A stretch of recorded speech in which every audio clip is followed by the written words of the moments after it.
Looks like we got another hype chapter on our hands, guys, and I'm gonna go ahead and give this chapter a 10 out of 10.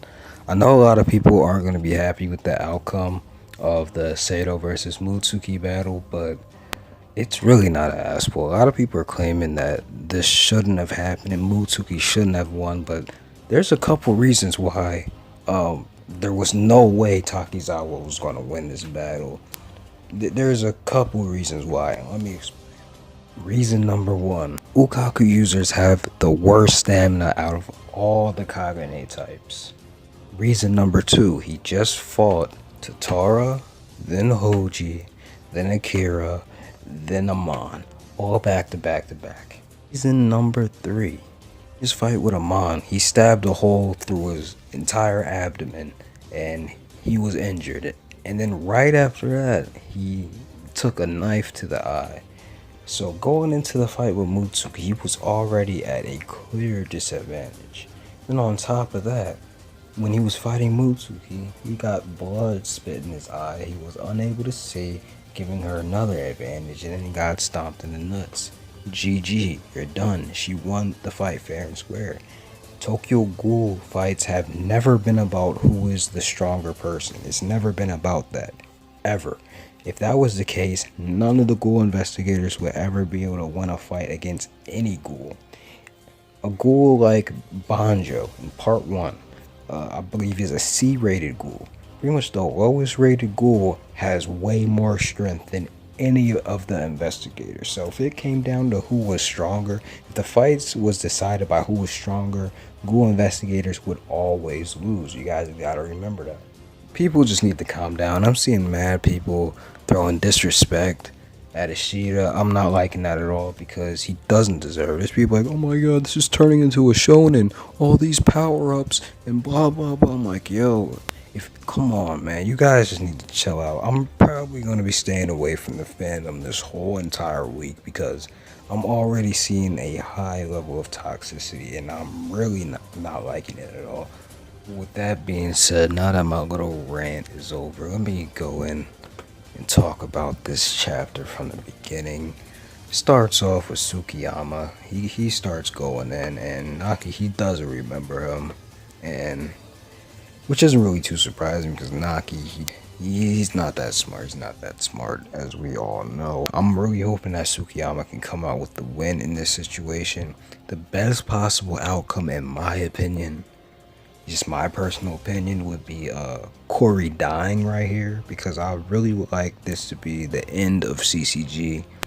Sorry, just how I feel, but if CCG just takes a major L at Rue and they take a major L at Kokuya, it's going to make things a lot easier for Kaneki when it comes down to taking down the Washus. And I just don't like Corey at all in general. Not gonna go into why I don't like him, but I don't like him. And then it goes to Kano's lab, and Nishiki is there, and he's fighting against the lab experiments. He's doing pretty good, but Kano still doesn't seem phased. He doesn't seem phased at all, and we find out why, and it's because he has his little trump. He has another trump card, which is Roma and Shikore. So things are not looking good for Nishiki right here. It's not. I was not expecting Shikore to come through, and I really wonder what happened to Shikore to turn him like this. Cause I'm pretty sure this is Rio from Tokyo Ghoul Jail. I wonder how he turned out like this. Probably find out later, but yeah, Shikore is going in. I really wonder how strong this man is, but it's not looking good for Nishiki, man. And then Roma with the betrayal. That's not cool. It's really not cool, man. But Sota asked her to protect Dr. Kano for him, and Sota being Furuta. So it seems like all the clowns are pretty much cool with Kano.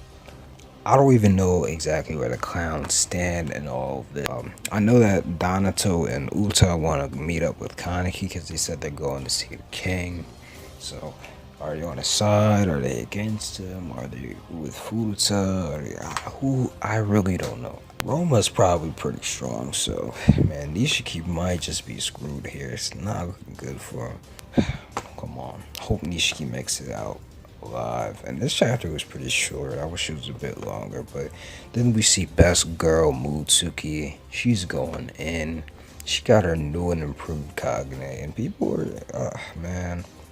I'm not even gonna go into a rant again. I'm not gonna do it, but remember, it's been 6 months since we seen them fight Noro, so all the Q Squad members have improved. Also, I've seen theories that make a good amount of sense on how quarter ghouls are actually stronger than half ghouls, and Kano saying that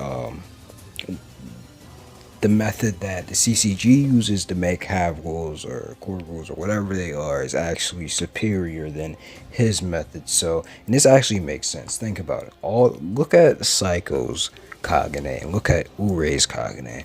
Both of them have never ate humans ever, but they have a Kagane that is on a it's at a pretty high level already.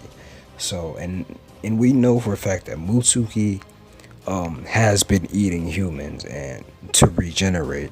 So her being this strong, it really does make sense. I'm sorry, it makes sense. So, but let me continue. She's going in, and man, she's looking real badass right now. She's able to pierce Sato, and it doesn't seem to do much. And Sato grabs her Baikaku and pretty much swings her around. It's like, come here, kid. And then he stabs through her, man. But she spits all the blood right in his face and blinds him. And this is where he messed up. This is where he took the L, where he let her do that. Spit the blood in his face, blinded him. And he swings and she dodges. Those reflexes is on point. And then she kicks him down and then stomps him in the nuts. It's over. It's over at this point. Akira comes through, man. It's like associate special class model. We might just have a chance. Look at that Kagane, man. It's dope. She has a whole bunch of limbs, or Kagane limbs, whatever you want to call it, coming out her back, and it looks pretty dope. That's pretty dope, Kagane. And Akira just dives and helps him. Man, this is not cool. This is not cool. If Akira dies here, it's gonna create some pretty bad complications later on.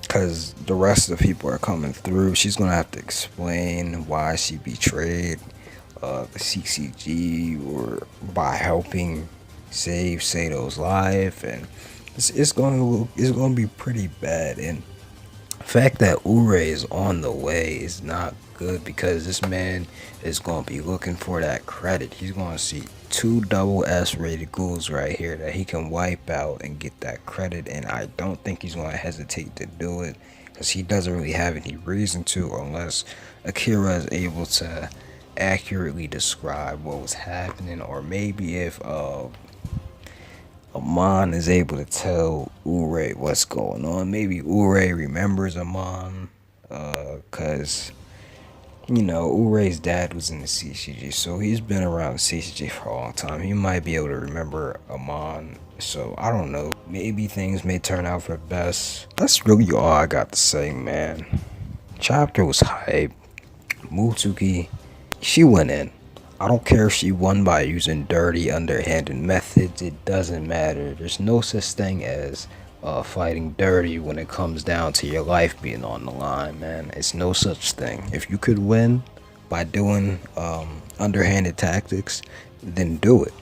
And this is a perfect example of how strength does not matter in Tokyo Ghoul always. Of course it matters sometimes, but it doesn't always matter. You can get the upper hand by simply using strategy, and it worked out in her favor. I don't want to see anybody saying she shouldn't have won, because it's simply not true. It's not true. But that's all I got for y'all. If you enjoyed the video, do me a favor and drop me a like. And if you want more content like this, subscribe, and I'll be bringing you weekly Tokyo Ghoul videos, and I'll probably be reviewing more mangas that I read in the future. But I'm out.